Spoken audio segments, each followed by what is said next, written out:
Coming up on this Caribbean Vibe Houston interview with Keznamdi. The reason why I'm bringing this up now is just to kind of like bring us back and remember as youth how much music was like a crave for us. Like when we figured out, I remember when learning the drop or miseducation as a youth. I literally remember putting on my headphones and nobody can talk to Trinidad, you know what I mean? Because I can't remember what song you put Trinidad in there. Something about Trinidad. I can't remember. I come for lock down your city like me. Yeah. Big tune, man. You know the Trini girl, them know for, you know what I mean? Them definitely know for. Bossa wine. You Bossa wine, you know what I mean? Well, just one wine. Hey man, you know the first song. You know, that line that caused a lot of trouble, you know, because enough of fellow Jamaican girl, man, other Caribbean, I say, yo, I'm to our country too. What, you know what I mean? You know what I mean? It's just lyrics. You know, turn 19 and 20 and now him have to start pay rent and have to start now reality a kick in now, you know, it's not just party now. You start to question. Yeah. And that inner thing, and within that questioning becomes how it depends on how conscious or how high you want to take it, becomes the choice of music what you're listening to on a daily basis. And now that's when a man like Chronology album forward, you know, you say, let me hear this.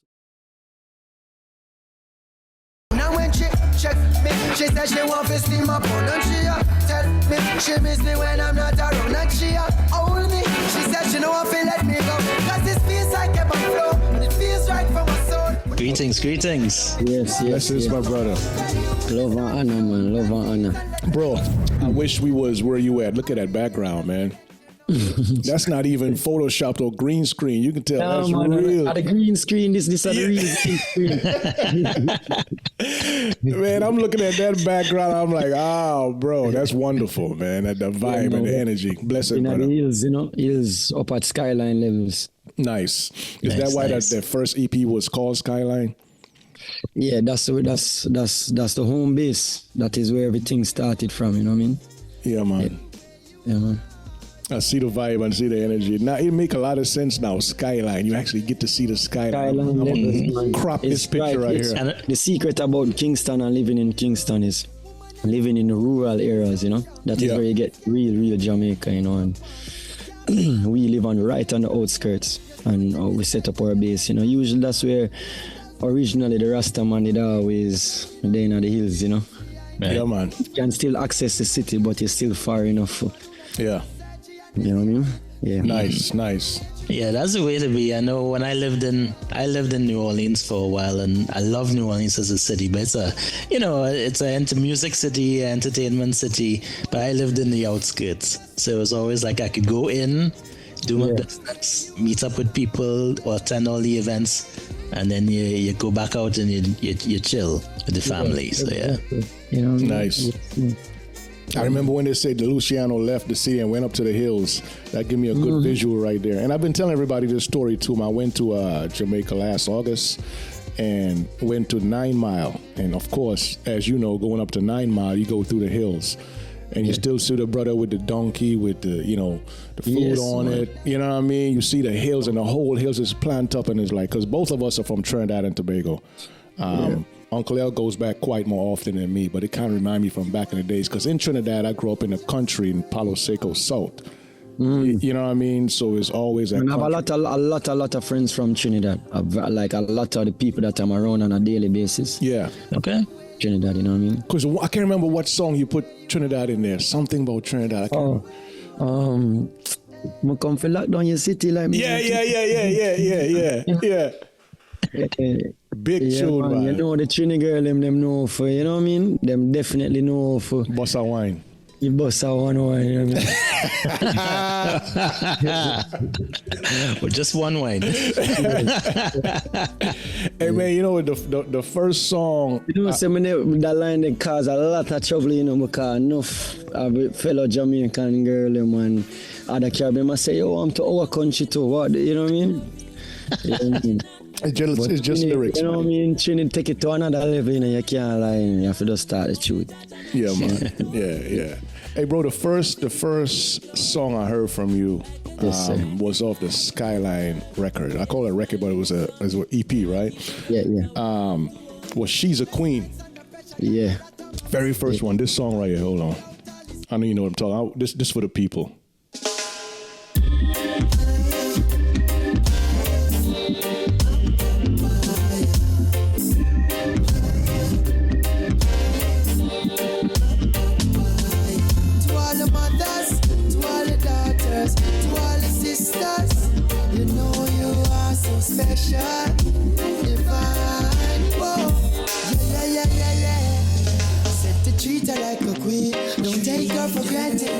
And I was like, yo, whoa. You know what I mean? And the first time I remember thinking to myself, yo, that's wicked, right? But where's this youth from? Because I was hearing the sound, it's original reggae, but it sounded international still. You know what I mean? But when I read the bio and read your history, you know what I mean? Because we always ask people, the first question we always ask is like, you know, take us back. But we know, I mean, you come from a musical family. Yes, you know what I mean? Your music, your parents' music, your sister's music. And I could ask where the sound is from, but I'll do it a little bit different, right? I think I know where the sound is from, and you tell me if I'm right, right? Is because you kind of like a world traveler. You know, spend some time in Tanzania, and you had all these different influences. And I imagine your parents recording music at the house. You know, I don't know where they pulled from.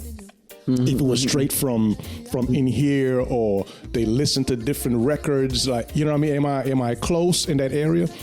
Yeah, I think you know, we grew up in a very conscious home. You know, right. My parents were very conscious people, you know, on all levels. And so, in other words, the food was on a high conscious level, like really made decisions. Right. As kids in this hard time, trying to send us to school and making sure we're not eating certain things and consuming certain things as children and things. So imagine them kind of fight there as parents. Right. And the energy in the room was high conscious, and so for the music, you know, it was a very, whether them recording it or we're just listening, it was very high, at a very high standard. And also my grandfather is, if anybody knows, his name is A.D. Scott, and he contributed a lot of like visual. He is a visual art collector and a visual. Wow.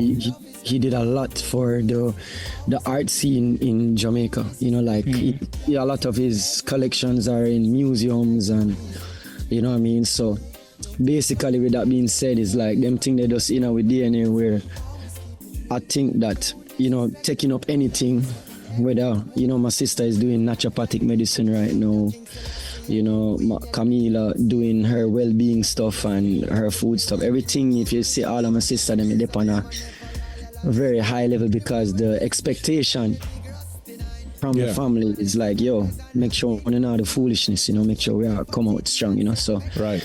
I think naturally then, having that kind of upbringing, it was just a natural thing for try to do music at the highest capacity and highest standard within the moment where me is right now, with whatever I'm limited or whatever the limitation is, still at the highest or superseding that limitation that's there, you know. So I really try my best, fam, you know. And you know, She's a Queen, produced by Silly Walks.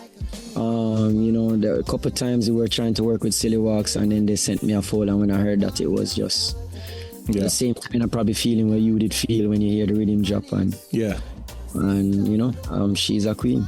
Yeah, you hear that high vibe, because when you say that high, you're talking about frequency, vibrations. You know what I mean? Because just a different, just a higher, just not just the low level carnal mind, as they would call it. Exactly. You know, just a carnal mind. No, brother.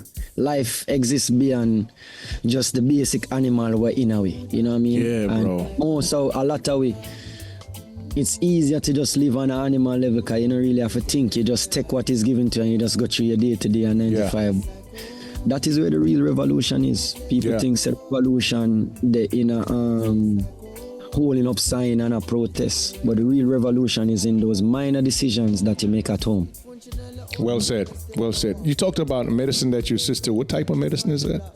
naturopathic medicine. So that's natural medicines, herbs, and It's like, it's not the regular conventional medicine that either she's a doctor and everything, but basically they believe in, not that they don't believe in conventional medicine, but they believe in if the disease or whatever the thing that they're trying to cure is not at a level where you have to take in serious measures now. We have to use real conventional medicine to really speed up things. It believes in tackling it with nature first, using the most natural things first before.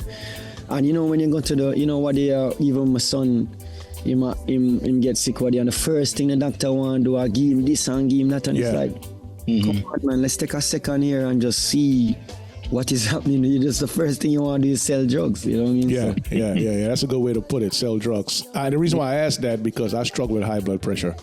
Yeah. You know what I mean?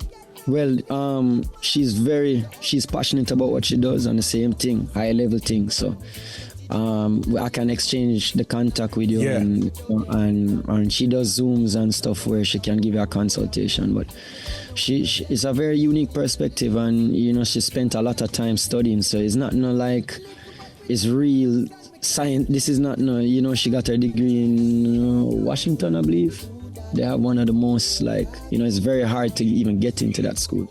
But Kimani was always that kind of person. Like since she got champion in Jamaica, she get champion. First of all, for anybody who don't know, is like you have to, in Jamaica, you take a test. In my time they call it GSAT, but I think it's called a different thing now. But basically you take a test, and it's based on your grades, what school you go to, and champion is one of those harder schools to get into, and you know, so I guess that's like common entrance in Trinidad. The same thing. We used to call it common entrance, and then we moved to GSAT, and then I think it's Parsec now, or something. I mean, P something. I don't remember it. Some P word. I don't remember the new one. No whatever. But at the same common entrance. Yeah. They changed the name in Trinidad too. I forget what it's called too, but yeah, the same kind of thing. Yeah. Mm-hmm. I found it interesting when you were talking earlier, about being at a higher level and kind of moving away from the carnality. What I think is interesting, just in kind of listening to some of your music, and is that, you know, a lot of people, particularly, you know, when you're doing conscious music, they will kind of, you know, shy away or stray away from, you know, experimenting or with the music and the beats and the rhythms and that kind of stuff.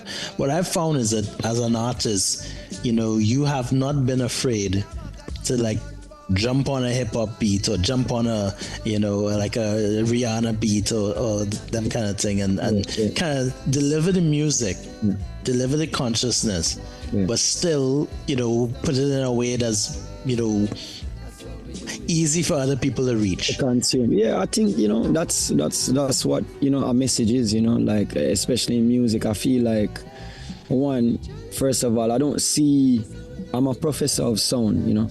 Me have a PhD in a sound, you know. It's not like me have a PhD in a reggae, I'm a PhD in a hip hop. It's sound me I study. You know, even recently I've been doing a lot of deep research on just reggae music, and just like kind of like, and it's so crazy that a lot of the real music what we did making in the days them before even reggae and them thing that was in Trinidad. Mm-hmm. And like when we talk about some of the best musicians in the Caribbean, it was actually from Trinidad. It's Jamaicans now come take a piece of that culture there and come now make reggae and But the real, when you go listen to some of the, me see a music and brethren them. Let me look on my phone right now, cause one of my youth them, did I tell you where I come from? Trinidad, you know, he was sending me something like Lord Relator. Yes. What's another one? Lord Kitchener.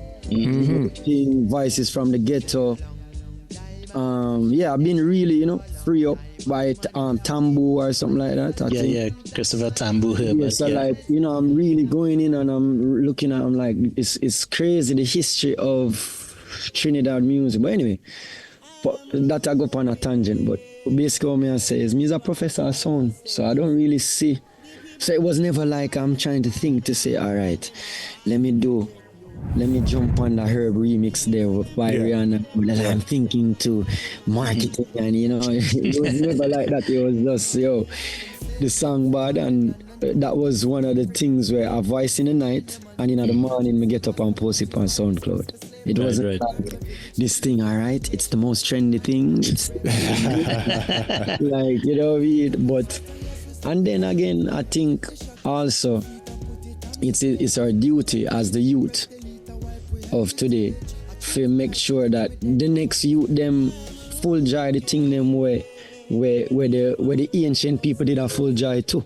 Right. But you have to now make sure the same essence brought into the especially conscious music, because conscious music don't really have that shock value that other music have, where a lot of people use shock value for market their music. True. So whether showing a girl a skin out, or shows all these kind of images or whatever it is we may be, for kind of create that shock value so you get those clicks or the attention, you know what I mean? So conscious music a little bit more humble on it, it take a little longer time. It don't just come at you like that, you see me? So it's our duty as the next generation or the youth them to make sure it still have that feeling there of new, even though it's really old, I think one name that came to my mind when you were speaking was Chronixx, right? Chronixx ended an album in how long? 7 years or something like that? But look how good that album is. You see what I'm saying? Classic. It's exactly what you said, because the music, it grows more organically and something that people really appreciate. Then we not play the now, we are play 80, 100 years, as you can say. The man drop about one of the most profound records in the last decade. And look at it now. Still no music, no job. Still no everybody buying for more and more and more. Yet, them a tell you say, if you have a career or a journey, if you drop a song every day, But when I was reading some stats, I don't know what the exact numbers are, but there's thing coming up on my feed, and it was saying how Tupac, it was comparing Bob Marley and Tupac, and he died at age 35, age 30, whatever, and he doing the thing. And one thing that was crazy to me was Tupac released it, according to that blog, 700 and something odd songs, and Bob Marley only dropped 100 and something odd songs. Come on, man. So it just, reading that, even though if the numbers aren't true, I'm sure it's that kind of ratio, you know what I mean? And it just make you think, and you say, you have to really take your time and make quality work. It will speak for itself. It will. Because people want good music, It's not saying people don't want people. Music don't lie, When you like a song, you're gonna play it, It's not like, it's not no magic, Like when you like a song, you are gonna find that and put that in your phone. When you're in your gym, you're gonna add it to your playlist, because good music just give you that impulse there. It's not like you're gonna hear a song where you love and now go do a deeper research. Exactly. You're gonna do it, man, because we're a human being. Toof. It's a walking song. Yeah. And as DJs, that's automatically true. I can put a song on, like a new song, and in a matter of 30 seconds know if I like it or not. Right? You're a human being. He's not even a DJ first. He's a human being first. So before you even get to DJ, make it deal with it on a human level first. But in a 10 seconds, say, damn, I really love that song. Then the DJ thing kick in after the human say, I have to play this now, because as a DJ, you love music so much. Why you become a DJ? You become a DJ because you want to share this love with other people around you. That is why you become a DJ. You are the man there where you want to play that song there when nobody not have it. You have it. Yeah. As a DJ, that give you the more, that is the basis of your joy. You know what I mean? And if you see how people are rock to the songs them and the selections them what you choose. What we want to know is that the DJ them take more risk. And play less what's trending and play more of what feel more like good, you know what I mean? I would have loved it. Bro, I was waiting for balance, because you still need to keep the hip feeling, but you have to still, as a DJ, is your job to make sure you present songs to me that I never hear. That is why you do as a DJ.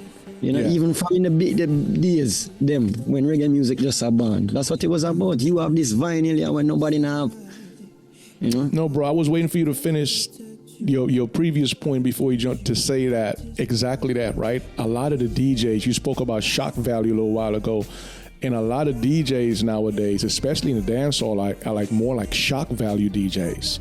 You know what I mean? Exactly. Exactly, bro. It's like a lot of music, like these interviews we've been doing is with artists that music should be played way more in the dance hall. Way more in the dance hall. I think it's a cycle and a time too. You know, I feel like, you know, where you have day and you have night. You know what I mean? But what them not realize is that most of them music that what them a play is for like 16-year-old kids, you know, 17-year-old kids. You know, that's just the truth. You know, it's for 16, 17-year-old kids, and there's nothing wrong because all of us was kids where they enjoy them thing there and the shock valley and thing. But when a youth now turn 19 and 20 and now him have to start pay rent and have to start now reality a kick in now, you know, it's not just party now. You start to question. Yeah. And that inner thing, and within that questioning becomes how it depends on how conscious or how high you want to take it, becomes the choice of music where you're listening to on a daily basis. And now that's when a man like Chronology album forward, you know, you say, let me hear this, this feel more. Yeah. You know what I mean? And remember, you know, Little Picnic Cam and his music, you know, is a very powerful force, you know. What year we do a little school tour and the energy was just like from these little 14, 15 year olds is just like because music are mad them. You remember, let me ask you a question. I know I won't if you ask me a question, but let me ask you a question now, right? All right. The first time I remember falling in love with music. Like where is not where somebody I play, but you know I put on your headphones and I listen. You remember those days? I remember mine, right? So I grew up, I don't know how much you know about Seventh-day Adventist religion, but that's how I grew up. Yes, man. Yeah, right? Jamaica. Yeah. You've seen it. And I remember riding in the car with one of my older cousins at the time, who had some music in his called bass box and stuff like that. Of course, growing up with a Seventh-day Adventist grandmother, I couldn't listen to no secular music at all. But when I go to San Fernando and visit, I think it was Siparia, and visit this cousin, and I'm riding with him, come on, ride with me, and he's banging Bob Marley. Yeah. And the feeling that I got, it was just like a different feeling. You know what I mean? Gospel music is powerful too, you know, if the right person singing it. Man. Right? Yeah, man. Yeah. But the feeling I felt when I heard Bob Marley's music, I was like, yo, this is different. And that's why I'm in love with one drop music to this day. I like dancehall too. You know what I mean? But one drop and culture music is my music, my form of reggae music. You know what I mean? That was my experience. Uncle L, you can chime in on what yours. you say. Yeah, for me, I remember being young, like, 5, 6, 7, that kind of age, and just listening to the radio in Trinidad and just hearing all kinds of different stuff.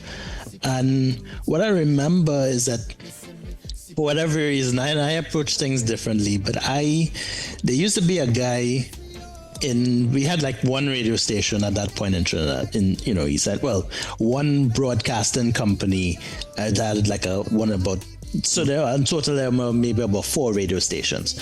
And one of those radio stations, I think Ian Hennessy is his name, but he every Saturday from like noon to 6, he would do a show where he like talked about the Billboard charts. And he'd play songs from the Billboard, and he'd count from 100 to... I remember that show. From 100 to 1. And if I didn't have something to do with the family or we didn't have to be somewhere, I was in my room listening to that every Saturday. Yeah. And what I loved about it was that he played, he focused on the pop charts. But he talked about, he'd play stuff and talk about the top 100 R&B and the top 100 hip hop and the top 100 soul and gospel. So you heard all that kind of stuff. And for me, it was just interesting, just kind of seeing how different genres of music and how songs went up and down and people kind of responded to this one. And even when he didn't like a song, and a lot of time I could tell he was not somebody who liked hip hop, but he would play it and he kind of bad talk it, but he'd still play it. And the fact that the music was at that point hip hop was still growing, Tribe Called Quest, them kind of people was ruling it. The fact that the hip hop was so strong that even though he didn't like it, he still had to play it, talk about it, and big it up. Yeah, and the reason why I'm bringing this up now is just to kind of like bring us back and remember as youth how much music was like a crave for us. Like when we figured out I remember when learning the drop or miseducation as a youth. I literally remember putting on my headphones and nobody can talk to me. So all of these, big brands and big artists know how impressionable youth are because they're so excited about life.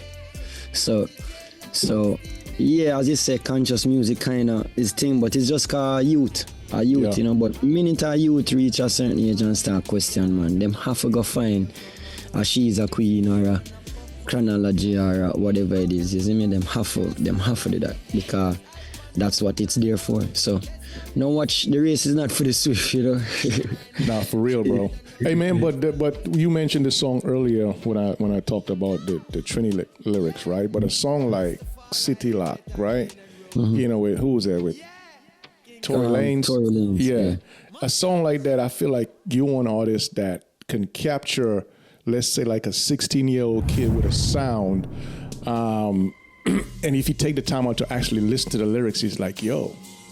You know what I mean? Because music is important, bro. I mean, how you feel about this, right? Because we interviewed another artist the other day, Case. I don't know if you know Case. He's up and coming. Yes. And Case. Okay. So, yeah. I thought you said Chess the man. Case. No. Case.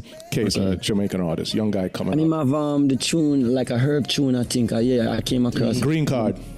Yeah, Bridging, Daddy Barnes. Exactly. And we just happened to mention. We just happened to mention John Mason's son being killed, right? And I'm like, man, the mentality of folks nowadays, and those guys are not 16 or 17, they 20 something, right? Man, how important you feel, or what part do you feel like music have to play in those type of actions, or do you think music have any part to play at all?